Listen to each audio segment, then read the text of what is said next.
나의 왕, 예수님은 나의 왕. 살아계신 하나님 아들 내 마음에 모셔요.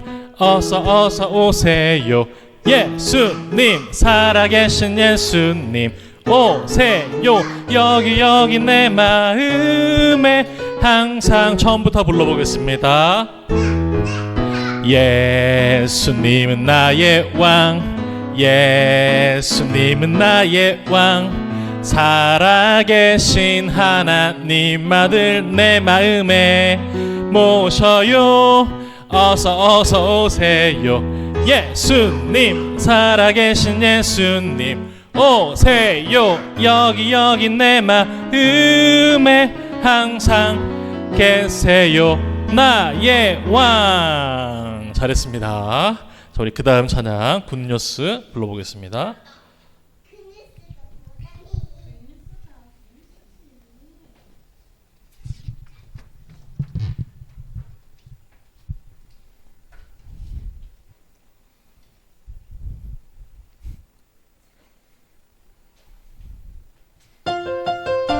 박수 치며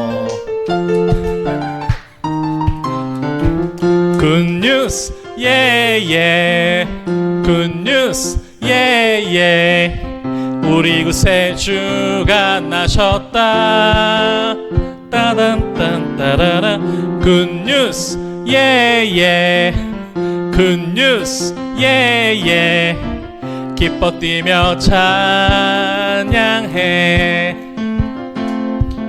큰 기쁨의 좋은 소식을 전하노라 온 백성에게 미칠 기쁨의 소식 너희를 위하여 구주가 나셨으니 곧 그리스도 주시니라 뛰어 굿뉴스 예예 굿뉴스 예예 우리 곳에 주가 나셨다 빠밤빰빠바밤 굿뉴스 예예 굿뉴스 예예 기뻐 뛰며 찬양해 큰 기쁨의 좋은 소식을 큰 기쁨의 좋은 소식을 전하노라 온 백성에게 미칠 기쁨의 소식 너희를 위하여 구주가 나셨으니 곧 그리스도 주시니라 굿뉴스 예예 굿뉴스 예예 우리 곳에 주가 나셨다 빠밤빰빠바밤 굿뉴스 예예 굿뉴스 예예 기뻐 뛰며 찬양해 박수 하나님께 감사. 자, 우리 그 다음 찬양은요 성도의 노래라는 찬양입니다.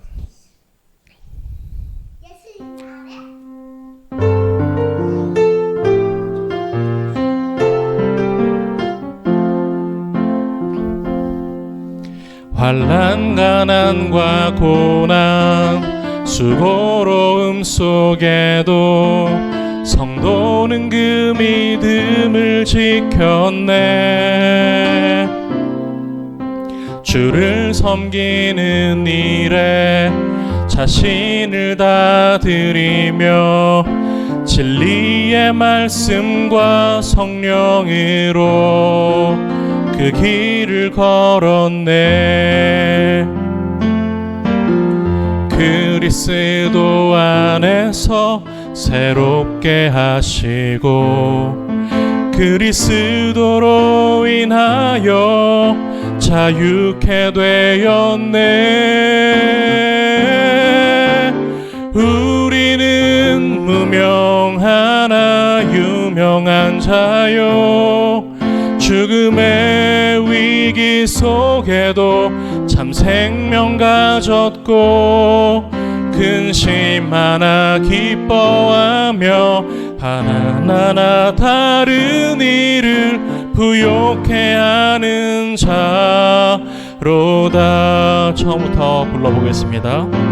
환난 가난과 고난 수고로움 속에도 성도는 그 믿음을 지켰네.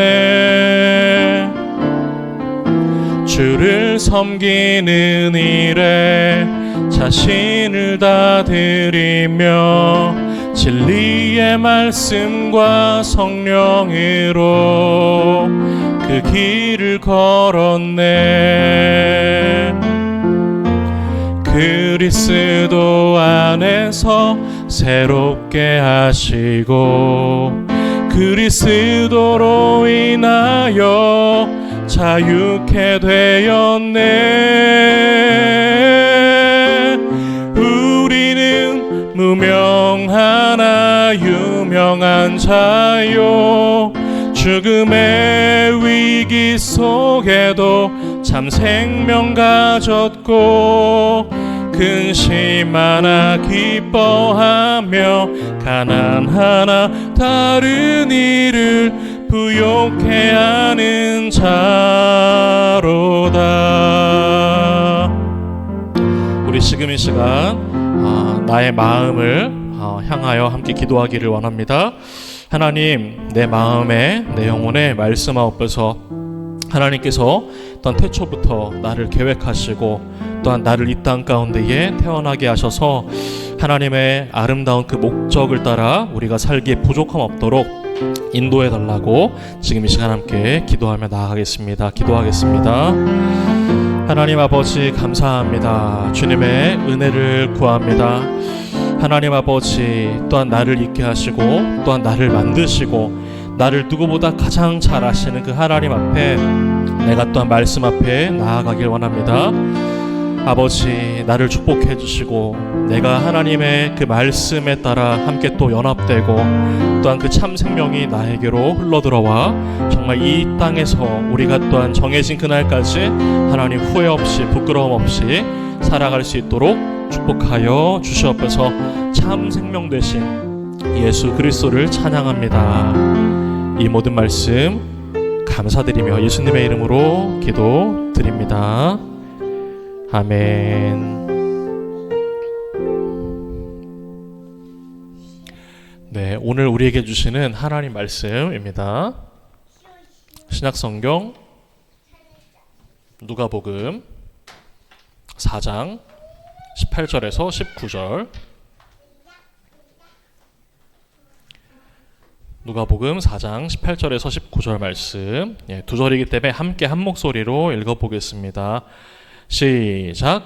주의 성령이 내게 임하셨으니 이는 가난한 자에게 복음을 전하게 하시려고 내게 기름을 부으시고 나를 보내사 포로된 자에게 자유를 눈먼 자에게 다시 보게 함을 전파하며 눌린 자를 자유롭게 하고 주의 은혜의 해를 전파하게 하려 하심이라 하였더라. 아멘.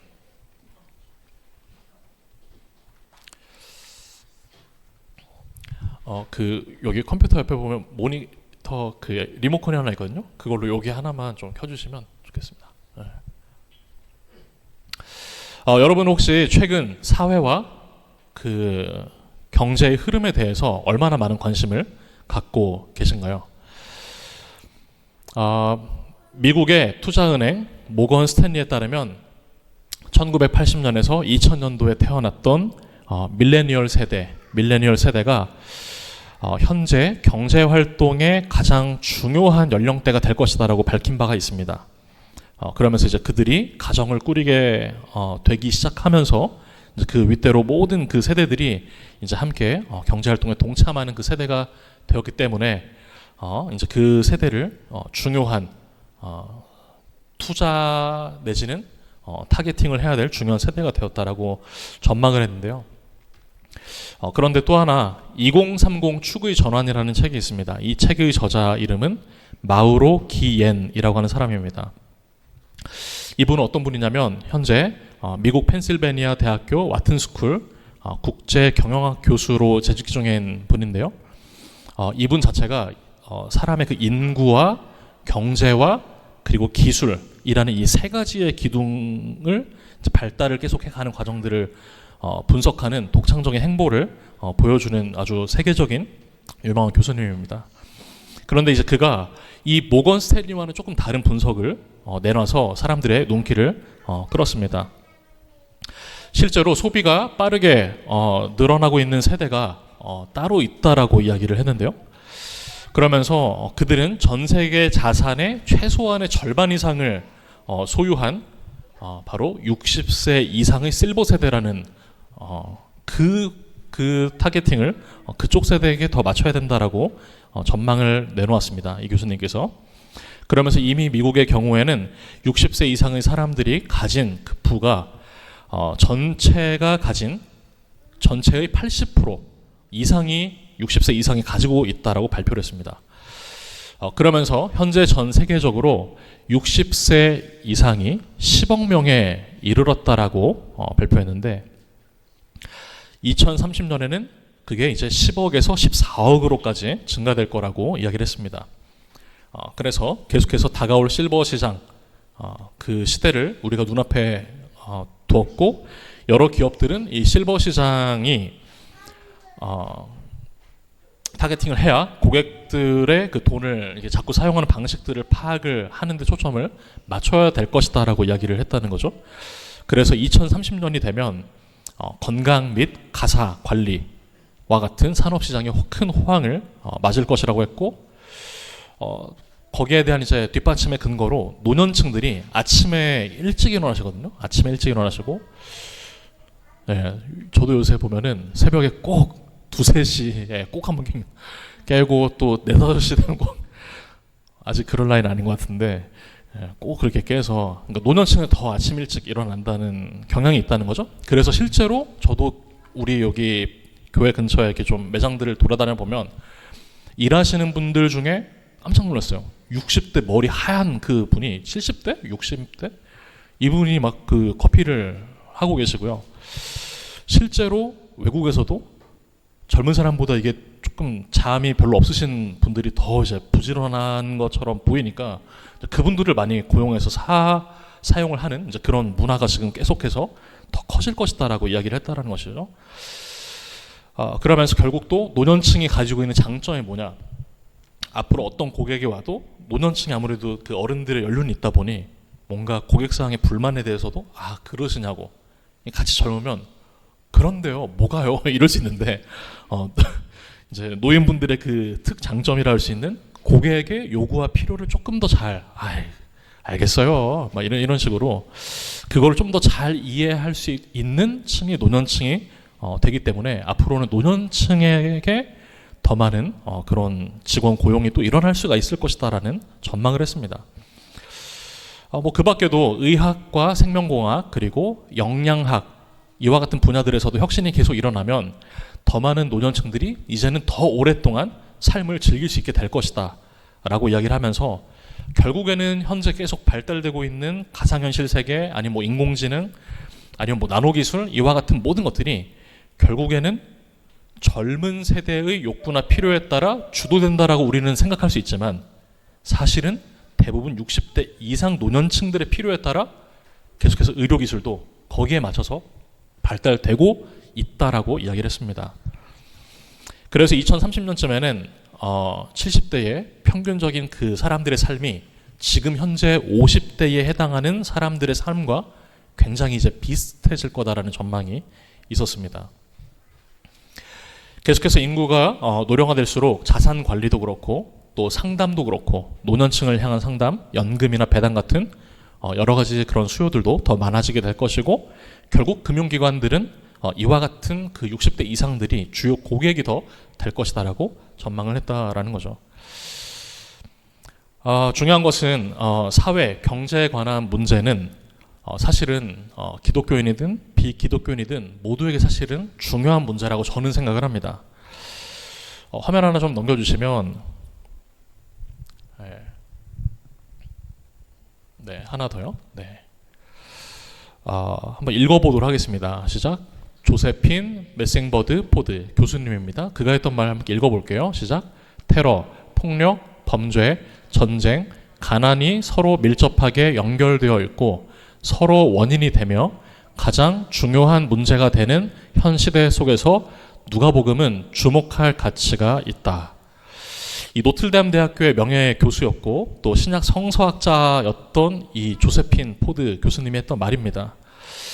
결국에는 사회 문제 그리고 경제에 대한 부분들 결국 이 모든 것이 다 서로 얽히고 설켜 있기 때문에 그와 같은 부분들을 절대로 터부시하면 안 된다 라는 이야기를 하셨던 교수님이세요.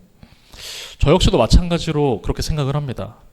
기독교인인데 경제, 기독교인인데 사회 문제를 약간 좀 그냥 멀리하고 좀 내가 가까이 할 필요 없는 그런 문제로 우리가 생각을 할 수 있는 경향을 보지만 그러나 그것은 균형을 잃어버린 것이 아닌가. 오늘날 많은 그리스도인들에게 이러한 균형을 잃어버린 모습들을 저는 보았습니다. 사회는 점점 더 돈과 소비를 중심으로 계속해서 재편이 되고 있고요. 동시에 새로운 문제들도 끊임없이 발생이 되고 있습니다. 저는 이와 같은 형국에 기독교인이라면 현실 세계를 절대로 외면해서는 안 되고 오히려 이 세상을 하나님께서 원하시는 세상으로 우리는 변혁을 시켜가야 되는 의무가 있는 그리스도인이기 때문에 이 세상을 더 좋게 만들어야 될 책임과 의무가 저에게 있는 거예요. 그렇기 때문에 우리는 이와 같은 다양한 주제에 더 많은 관심을 기독교인들은 더 많이 기울여야 된다라고 저는 그렇게 생각을 하고 그렇게 저는 앞으로도 목회를 해갈 겁니다. 하나님께서는 왜냐하면 결국 우리의 영혼만이 아니라 우리의 삶의 전반적인 모든 것을 다 다루시는 분이시기 때문에 그래요. 그렇기 때문에 이런 시대 속에서 우리는 질문을 하게 됩니다. 세상 속에서 그리스도인들은 어떻게 살아가야 될까? 저는 이제 이 주제를 큰 틀이 선교라고 하는 큰 틀 속에서 그리스도인은 어떻게 또 우리가 살아가야 될까라는 이 답을 저는 누가복음에서 찾아보려고 합니다. 지난 시간 우리는 선교를 뭔가 이제 멀리 내가 어딘가를 멀리 가는 것 또는 누군가에게 복음을 전하기 위한 일하는 것, 일 또는 복음이란 특별한 사람이 가는 사명이다라고 흔히들 그렇게 오해하고 이해해 왔다라고 말씀을 드렸고요. 그러나 계속 오늘 이어서 누가복음은 조금 다른 방향에서 선교에 대한 질문들을 던지고 있는데 바로 선교는 무엇을 하는가의 문제가 아니라 어떤 삶을 살아가느냐의 문제가 바로 선교에 관한 내용이다라고 누가는 이야기를 하고 있다는 것. 오늘 본문으로 들어가서 누가복음에 지은 저자는 누가일까요? 누구일까요? 누가죠? 이 누가는 여러분들이 아시다시피 의사이고 그는 유대인입니까? 이방인입니까? 이방인입니다. 지난 시간에 살펴봤던 이 마태복음이 유대인들에게 주로 쓰여졌던 서신이었다면 오늘 우리가 살펴보는 이 누가복음은 이방인 저자, 의사였던 사람이 이방인을 향하여 또 유대인들을 향하여 동시에 썼던 복음이 바로 누가복음입니다. 이 말은 결국 유대 세계 안에 있는 그 내부자를 향하기만 하는 서신이 아니라 오히려 그는 외부자 시선에서 예수님의 이런 모든 사역들을 복음서에 기록을 한 내용이다라고 보는 거죠. 그래서 이 누가는요 단순히 예수님의 그 사건을 기록하는 것에만 머물지 않고 이 복음, 예수님이 보여주셨던 말과 행동과 가치와 이와 같은 모든 이 복음이 누구를 과연 향한 것이 되어야 될까? 과연 누구를 향한 것인가를 끊임없이 질문했습니다. 당시 사회에서는 유대인과 이방인 그리고 정결한 사람과 부정한 사람으로 나누어져 있었고 분명한 이와 같은 경계 속에서 살아가고 있었습니다. 그러나 누가는 이 경계를 조금씩 무너뜨리고 있어요.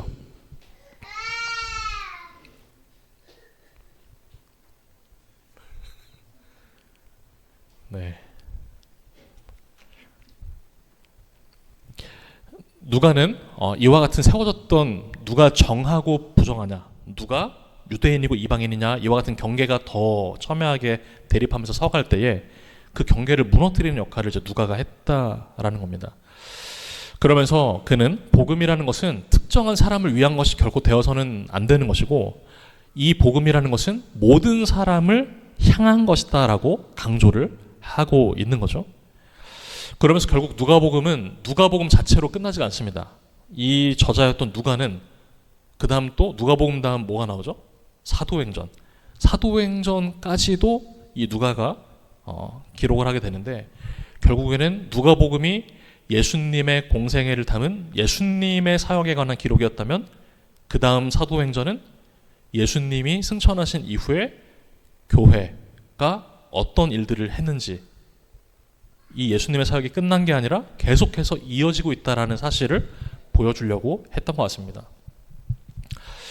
그래서 저는 이 누가 복음을 통해 누가가 말하고 싶었던 구원이 무엇이었는지를 저는 좀 우리가 살펴봐야 된다고 생각을 했습니다. 우리는 구원이라고 했을 때 보통 죄사함을 받고 예수 믿어 천국에 올라가는 것이다라고만 우리는 보통 이해를 많이 해요. 옛 어른들일수록. 그러나 이 누가복음 속에 담긴 누가는 구원을 훨씬 더 넓은 범위로 설정을 합니다. 누가복음 4장 18절만 한번 읽어보도록 하겠습니다. 누가복음 4장 18절 시작. 주의 성령이 내게 임하셨으니 이는 가난한 자에게 복음을 전하게 하시려고 내게 기름을 부으시고 나를 보내사 포로된 자에게 자유를 눈먼 자에게 다시 보게 함을 전파하며 눌린 자를 자유롭게 하고. 아멘. 이 말씀만 보더라도 그냥 영적인 구원만을 말하는 게 아니에요. 구원이라는 것은 특별히 이 누가 의사이자 이방인이었던 누가가 본인이 깨닫게 된 그 구원은 사실상은 6개의 차원을 담습니다. 경제적인 것, 사회적인 것, 정치적인 것, 신체적인 것, 심리적인 것, 그리고 영적인 차원까지 모두 다. 하나 더 PPT 넘겨주시면요. 결국은 이 모든 것에 있어서 구원이 온전한 구원이다라고 생각을 했던 거예요. 영혼만 구원해서 예수 믿고 천국 가자 이게 아니라 거기서 끝나는 게 아니라 그 사람이 경제적으로 뭔가가 정말 어려움이 있어요. 그러면 교회 공동체는 그걸 보고서 외면하면 안 되고 특별히 옛 유대인들은요. 가난한 유대인일 경우에 이방인들의 도움을 난 죽어도 받으면 안 된다라고 생각을 했습니다. 그런데 누가복음과 사도행전을 통해서 유대인이라 할지라도 이방인은 그들을 도와야 될 또 우리가 의무가 있다라고 많이 이야기를 합니다. 그러면서 이 데이비드 보시라고 하는 이 신학자는요. 누가복음의 저자였던 이 누가를 특별히 저 6가지의 구원 속 중에서도 특별히 경제적인 정의에 대해서 누가복음은 더욱더 이야기를 하는 듯한 관심을 우리에게 갖게 해준다라는 이야기를 했습니다. 결국 무엇입니까? 가난한 자, 눌린 자, 눈먼 자, 그리고 포로된 자들이 회복되는 것. 이 모든 것이 다 되는 것이 전인적인 구원이고 예수 그리스도께서는 이것을 전체를 위하여서 오셨다라는 것을 구원의 의미를 확장했다라는 거죠. 그러므로 중요한 것은 구원이라고 하는 것, 예수님이 우리에게 주길 원하시는 구원이라는 것은 단순한 어떠한 상태적인 그 변화가 아니라 실제로 삶의 전체적인 방향이 신체적으로든 또 경제적으로든 사회적으로든 정치적으로든 심리적으로든 영적으로든 모든 것이 계속해서 하나님께서 원하시는 방향으로 바뀌는 사건이라는 것을 강조하고 싶었던 게 바로 이 누가복음 저자의 의도였다라는 거예요. 그렇기 때문에 예수님께서는 실제로 우리가 사복음서를 보면 어려운 사람들, 죄인들의 집에 들어가서 거하신 분도 있었지만 실제로 누가복음에 보면 부자들을 만나러도 많이 가셨어요. 목사님 정말로 그래요? 예수님이 부자들을 만나러 또 갔다고요? 맞습니다. 예수님께서는 가난한 자든 부한 자든 모든 사람들에게 삶 속으로 다 들어가셨고 그 사람들의 현실을 변화시키기 위해 애쓰셨습니다. 누가복음에 보면 예수님께서 부유한 사람들과 방금 접촉을 많이 했다고 말씀을 드렸는데 대표적으로 보면 누가복음 19장에 나타나는 무엇입니까? 세리장, 삭개오. 1절에 보면 예수님께서 여리고로 가셔서 거기서 삭개오라고 하는 사람을 만나셨는데 그는 세리장이었고 그리고 부자였습니다. 예수님께서는 그가 부자였지만 그의 내면에 존재했던 그 어떤 삶의 문제와 고민을 아셨고 길을 가다가 뽕나무 잎에 그를 지목하여 내가 오늘 너의 집에 함께 유하겠다라고 말씀하시면서 실제로 그 집에 들어가셨어요. 그러면서 성경을 보면 그 중간 과정은 생략되어 있지만 예수님과 충분한 대화를 나눈 이후에 이 세리장 삭개오는요 예수님을 만나 회심하게 됩니다. 대화의 내용은 정확하게 나오지 않지만 정확한 것은 그가 예수님을 만났고 만난 이후에 자신은 회심으로써 내가 그동안 착취했던 사람들에게 모든 것을 다시 갚아주고 내 소유의 절반을 가난한 사람들에게 나눠주겠다라고 이야기를 했다라는 거죠. 누가복음 19장 9절을 함께 읽어보도록 하겠습니다. 19장 9절 시작. 예수께서 이르시되 오늘 구원이 이 집에 이르렀으니 이 사람도 아브라함의 자손이미로다. 아멘. 수많은 사람들이 삭개오를 보며 손가락질했습니다. 저 녀석은 동족을 팔아먹었던 저거는 절대로 천국에 갈 수 없어. 그러나 예수님께서는 그와 대화하셨고 그의 마음을 흔드시고 오늘 구원이 이 집에 이르렀으니 이 사람 역시도 아브라함의 자손이었다라고 이야기를 했습니다. 예수님께서는 네가 나를 따라야 된다. 나의 12 제자들처럼 너도 나를 따라라라고 말씀하시지 않았고 그와 같은 부름을 받지 않았음에도 불구하고 그는 대화 중에 예수님의 말씀을 듣고 실천에 옮기게 되면서 자연스럽게 예수님의 제자가 됐다라는 거죠. 누가복음의 이와 같은 그 장면은 구원이라는 것은 결국 삶 속에서 무언가가 깨어지고 그 이전에 나의 자아와 생각과 평론과 모든 것이 깨어져서 하나님께서 원하시는 방향으로 참여하게 되는 것이라는 것을 오늘 우리는 누가복음 이 구절을 통해 보게 되는 겁니다. 그러면서 계속해서 누가는요 선교의 패러다임을 누가복음을 통해서 전체를 통해서 제시를 하는데 그 핵심을 저는 세 가지로 정리를 해봤습니다. 첫 번째는 따라해 주시면 감사하겠습니다. 선교는 이어지는 이야기다. 네, 선교라는 건 그냥 단절, 분절화가 돼서 뚝뚝 끊어지는 게 아니라 이어지는 이야기라는 것, 그걸 이야기하고 싶었던 것 같아요. 예수님으로 시작됐던 사역들이 사도행전에 가면 계속해서 교회를 통해서 이어지는 이 사역이 되는 것을 우리가 보게 됩니다. 사도행전 1장 8절을 함께 읽어보도록 하겠습니다. 시작. 오직 성령이 너희에게 임하시면 너희가 권능을 받고 예루살렘과 온 유대와 사마리아와 땅끝까지 이르러 내 증인이 되리라 하시니라. 아멘.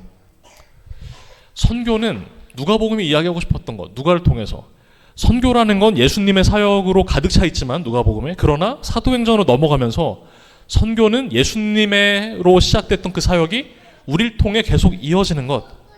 이걸 바꿔 말하면 선교라는 것은 우리가 시작하는 것이 아니라 예수님이 이미 시작하셨던 것을 하나님의 섭리 아래 주의 부르신 교회들을 통하여 그 이야기들이 계속 이어지게 하는 것이 바로 선교다라고 누가는 이야기를 하고 싶었던 것 같아요. 그런가 하면 두 번째로 따라하겠습니다. 선교자는 증인이다.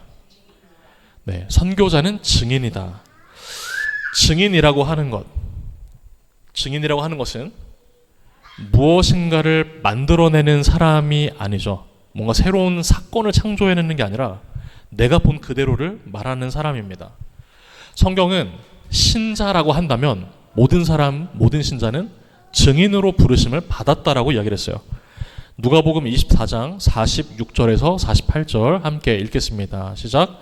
또 이르시되 이같이 그리스도가 고난을 받고 제3일에 죽은 자 가운데서 살아날 것과 또 그의 이름으로 죄사함을 받게 하는 회개가 예루살렘에서 시작하여 모든 족속에게 전파될 것이 기록되었으니 너희는 이 모든 일의 증인이라. 우리는 증인으로 부르심을 받은 겁니다. 우리는 교회에 속한 한 사람 한 사람 교회로서 우리는 예수님의 죽음과 부활을 전달해야 되는 부르심을 받은 것. 그러므로 우리가 어떤 능력이 있어야 뭔가를 창조하잖아요. 근데 예수님께서 우리에게 바라시는 건 그게 아니라, 선교는 그렇기 때문에 능력의 문제가 아니라 진실성, 내가 본 것을 정말 그대로 전달하고 있는가, 진실성의 문제가 곧 우리가 배워야 할 선교라는 것입니다. 그런가 하면 마지막 세 번째로, 선교는 경계를 넘는 것이다. 제일 중요한 겁니다. 누가복음을 통해서 사마리아에 대한 이야기를 좀 되게 중요하게 다루거든요. 당시에 유대인들에게 사마리아인이 어떤 존재라는 것은 아마 설교를 많이 들어보신 분 다 아실 거예요. 함께 할 수 없는 사람들이에요. 사마리아인은 함께 내 목에 칼이 들어와도 저 사람과 함께 어떤 것도 할 수 없는, 심지어 그 사람들이 다니는 길로도 다니지 않는 그와 같은 대상이 바로 사마리아인이었습니다.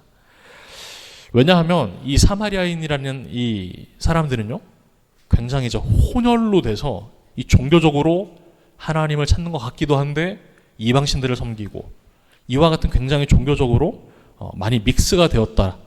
그렇기 때문에 이 사람들은 정말로 타락한 죄인들이다라고 당시 사람들은 그렇게 생각을 했었고, 그렇기 때문에 사회적으로도 유대 사회와는 철저하게 배격이 됐던 사람들이었습니다. 하지만 누가는 예수님의 이야기를 통해서 전혀 다른 관점을 제시를 해주고, 누가복음 10장에 보면 선한 사마리아인의 비유를 통해 누가 이웃이냐라는 질문을 던지셨어요. 이웃이라고 하는 것은 내가 함께하고 싶은 대상, 내가 선택하는 대상이 아니라, 이웃은 내가 되어 주어야 될 존재라고 말씀을 하셨습니다. 누가복음은 가난한 자만을 강조하는 것이 아니라, 그 사람들을 돕는 것이만이 충분한 것이 아니라 사회적으로 배제된 모든 존재들을 향해서 예수님의 복음이 열려 있다라는 것을 보여주고 있다라는 거죠. 그렇기 때문에 어떤 의미에서는 불행 속에 있고 또 고통 속에 있는 모든 사람들은 다 우리가 찾아가야 될 사람들인 거예요. 예수님의 제자들이 찾아가야 될. 진짜로 금전이 없어서 부족해서 그 사람만 가난한 게 아니라 삶 자체가 고통이고 불행이라고 느끼는 모든 사람들이 성경이 말하는 가난한 자에 다 포함이 되는 겁니다. 그래서 그 사람들을 향해서 다가가는 것이 선교인 거고요. 즉 내가 세워뒀던 경계의 선을 넘어가는 것, 이게 바로 선교다라는 거죠. 즉 선교라는 것은 내가 누구를 도울까, 내가 어떤 지역을 가서 어떤 일을 어떻게 섬길까, 이 뭔가 그 대상, 어떤을 찾는 그 대상의 문제가 아니라 결국에는 나의 경계를 뛰어넘어 내가 그 방향을 향해 내가 넘어가고 있는가.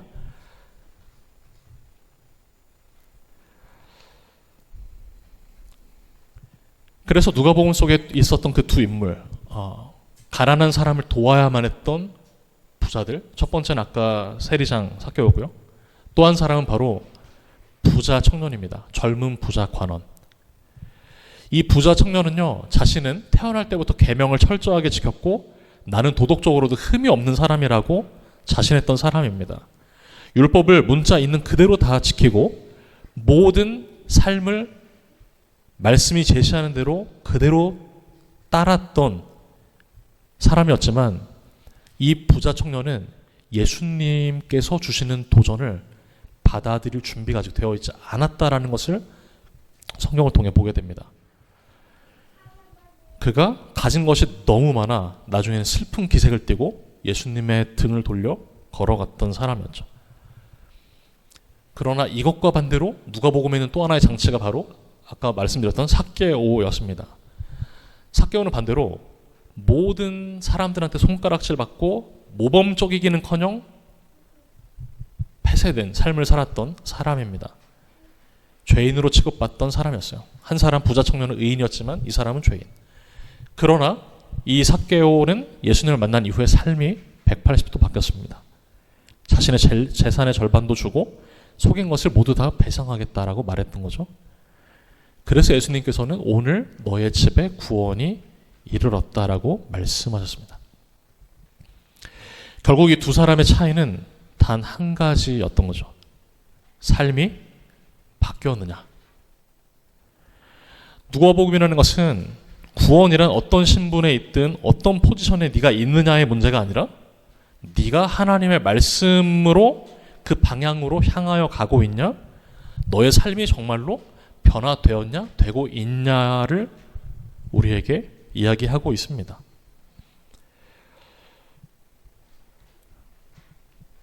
그 다음 사진 하나 보여주시면, 조선 땅에 한 선교사가 왔습니다. 알렌 선교사라고. 이 호러스 알렌이라는 선교사에 관한 이야기를 잠시 하고 설교를 마치려 합니다.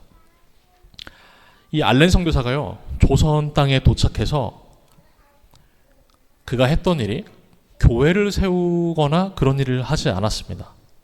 심지어 예수님 믿으라고 복음을 전하지도 않았어요. 그런데 이 알렌 선교사가 한국에 들어오자마자 1884년 갑신정변이 일어나게 되고, 그때 개화파의 칼을 맞아 거의 죽을 고비가 찾아온 바로 저 사진, 민영익이라고 하는 사람을 그가 치료해주게 됩니다. 민영익은 민 씨의 조카였어요. 당시에 이 민영익이 심한 자상을 입고 조정 외교 고문이었던 밀렌도르프 집에 옮겨졌다고 했습니다. 그곳에서 사경을 헤매던 당시 약 한 달 전 조선 땅으로 들어오게 되었던 의사 그 알렌을 우연히 그와 함께 만나게 하며 그를 치료해주게 됩니다. 그런데 이 알렌은요, 이 사람이 누구인지, 이 사람이 쓰러진 사람이 어떤 배경을 가지고 있는지를 전혀 묻지 않았다고 합니다. 단 한 가지만 봤대요. 죽어가네? 살려야지. 이 사람은 어떤 사람인지 그 과거가 중요한 것이 아니라 일단은 살아야 된다. 그렇게 행동했던 이 행동 하나가 나중에 조선 땅에 복음의 문을 여는 계기가 됩니다. 그렇게 이 민영익이라는 사람이 살아나게 되고 그를 치료해줬던 알렌이요, 나중에 제중원, 한국 최초의 서양식 병원이었던 제중원이라는 것을 담당하는 의사가 되고, 이게 나중에 세브란스 병원으로 발전하게 됩니다. 저는 이것을 보면서 그때 당시에 저 민영익이 죽어가기 바로 한 달 전 우연히 한국의 사람들을, 영혼을 우리가 구하러 한번 가봐야겠다, 모두가 다 말릴 때 그래 나는 가겠다라고 결단했던 그 알렌 선교사, 이 사람의 삶이 어쩌면 누가복음에 있었던 선한 사마리아인의 삶과 어쩌면 되게 참 겹쳐 보인다라는 생각을 하게 됩니다. 이 사람이 누구죠? 내가 고쳐줘야 될 사람입니까? 아닙니까? 저는 그걸 알고 고치겠습니다. 이렇게 설명하고 고친 것이 아니라 단지 사랑으로 죽어가니까 일단 살려야겠다. 결국 이것을 통해서 선교라는 것은 말에 있는 것이라기보다는 생명을 위해 던지는 행동에 있다라는 것을 우리들은 보게 됩니다. 경계선을 넘어선 사랑. 말씀을 마무리하려 합니다. 이제 이 모든 흐름들이 우리에게로 계속해서 이어집니다. 누가복음에서 예수님이 보여주셨던 그 지상의 사역들이 끝나지 않고 사도행전으로 이어졌던 것처럼 이제는 그게 현 시대에 오늘 우리들에게까지 도달되어져 왔습니다. 그렇다면 이제 우리는 동일한 질문 앞에 또 다시 서게 됩니다. 나는 이와 같은 흐름 안에, 예수님이 행동하셨던 사역 안에 사도행전이 이어졌고 그 다음 계속 현 시대로 왔다라고 하는데, 난 그 흐름에 있었던 사람인가? 나는 과연 목격자, 증인으로서 내가 얼만큼 살고 있었나? 내가 피하고 싶었던, 내가 경계를 세웠던 그 사마리아는 어디인가? 라는 질문을 우리는 던져봐야 될 것 같아요. 우리가 외면했던 사람, 불편하게 여겼던 관계, 그리고 관심 두지 않았던 그곳, 바로 그곳에서 이제 하나님께서 우리를 보내시는 자리이지 않을까라고 생각을 해볼 수 있을 것 같아요. 그러므로 선교라는 것은 꼭 멀리, 엄청 멀리 나가야만 시작되는 것이 아니라 바로 지금 여기서 가까이서 외면하지 않고 좀 덜 불편히 여기며 한번 도전해보고 관심을 전혀 갖지 않았지만 조금 더 주변을 돌아보게 되는 지점에서의 삶의 시작이지 않을까.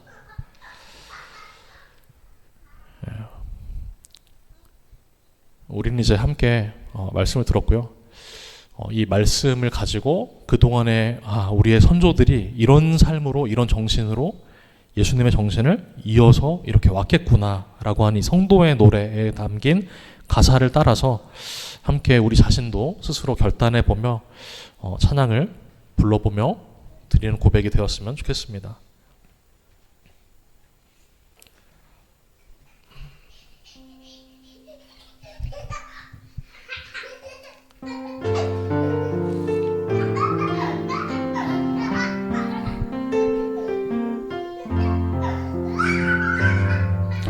환난, 가난과 고난, 수고로움 속에도 성도는 그 믿음을 지켰네.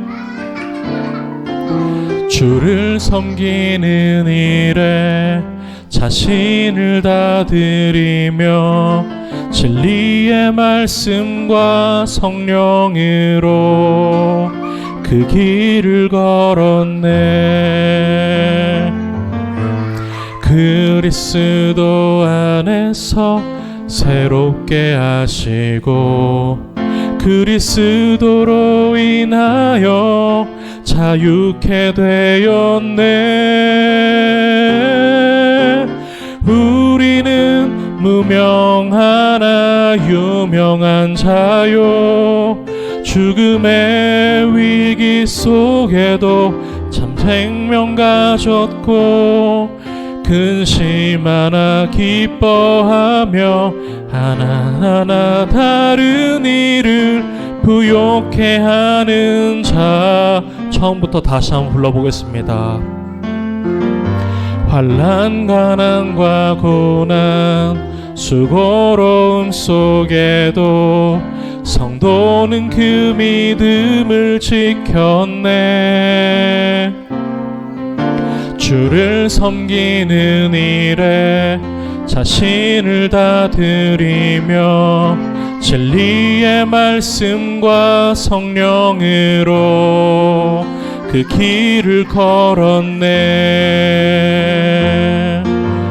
그리스도 안에서 참석하시고 그리스도로 인하여 자유케 되었네. 우리는 무명하나 유명한 자요, 죽음의 위기 속에도 참 생명 가졌고 근심하나 기뻐하며 가난하나 다른 일을 부욕해 하는 자. 우리는 무명하나, 우리는 무명하나 유명한 자요, 죽음의 위기 속에도 참 생명 가졌고 근심하나 기뻐하고 가난하나 다른 일을 부욕해 하는 자로다. 우리 지금 이 시간 함께 기도했으면 좋겠습니다. 사랑하는 여러분, 선교라는 것은 단지 인간인 우리가 만들어가는 일이라기보단 하나님께서 독생자 예수 그리스도를 보내셔서 그 십자가를 믿고 그 죽음과 그 부활 생명을 믿은 사람들과 함께 써 내려가시는, 이어가는 이야기입니다. 우리가 그 이야기 함께 동참하는 우리 모두가 되었으면 좋겠습니다. 그리고 더불어 우리는 증인입니다. 우리가 무언가를 새롭게 만들어내게 하나님께서 원하신다기보다 그저 우리가 경험했고 내가 체험했고 내가 보았고 들었던 그것을 전하는 증인으로 우리가 살기를 원하십니다. 그리고 또한 선교라는 것은 경계를 넘어서는 일이라 말씀드렸습니다. 하나님 아버지, 내가 이와 같은 삶을 살아갈 수 있도록 용기 주시고 힘 주시고 능력 주셔서 예수 그리스도의 어떤 그 마치신 사역을, 또한 이제는 그 교회의 신부된 우리 그리스도를 통해, 우리 교회들을 통하여 하나님 그 뜻을 이루어가 달라고 함께 기도하도록 하겠습니다. 기도하겠습니다. 하나님 아버지 감사합니다. 아버지 하나님, 또한 이제 내가 예수님께서 보여주셨던 그 사역을 넘어 하나님, 이제 내가 사도행전의 그 시대, 하나님 또한 오늘날 이 시간까지 이 현대적으로 우리가 또한 살아가는 이 시대, 하나님 계속해서 하나님께서 이어가시는 그 선교의 이야기에 우리가 동참하는 하나님 자 되기를 주님 소망합니다. 아버지, 또한 나에게 주신 하나님 그 경계를 내가 넘어서는 자가 또한 될 수 있도록 축복하여 주시고, 나의 관심의 경계, 사랑의 경계, 나의 생각의 경계, 나의 마음의 경계가 더욱더 넓어질 수 있도록 하나님 도와 주옵소서. 아버지, 또한 나는 증인으로 부르심을 받았습니다. 하나님, 모든 주의 백성들이 바로 이 주의 또한 증인으로 부르심 받은 것을 기억하여 하나님, 나에게 무언가 새로운 것을 창조해낼 것을 기대하시기보다 그저 내가 경험한 것, 체험한 것, 내가 본 것, 내가 들은 것을 가지고 많은 사람들에게 예수님을 알리고 그 사랑을 함께 전달해가는 우리 모두가 될 수 있도록 축복하여 주시고, 하나님 아버지, 또한 이 귀한 섭리 속에 우리가 더욱더 나에게 맡겨주신 사명들을 잘 우리가 이루어가며 주님 감당할 수 있도록 축복하여 주옵소서.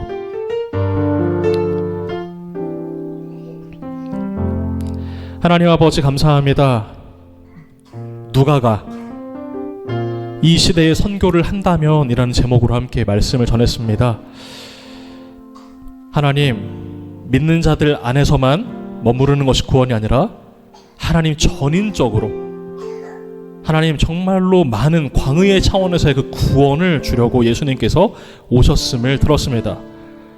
하나님, 우리가 더욱더 맡겨진 책임과 의무를 더 잘할 수 있도록 우리의 삶을 붙들어 주시고 하나님 책임져 주시고, 하나님 더 많은 영혼들을 우리가 어떤 마음에 불쌍함을 가지고 또 많은 사람들을 더욱더 예수님의 사랑을 더 알면 좋겠다라는 마음을 가지고 하나님, 우리가 조금씩 우리도 성장하며 또 함께 선교하며 나아갈 수 있도록 축복하옵소서. 드려진 예물 위에 함께 하옵소서.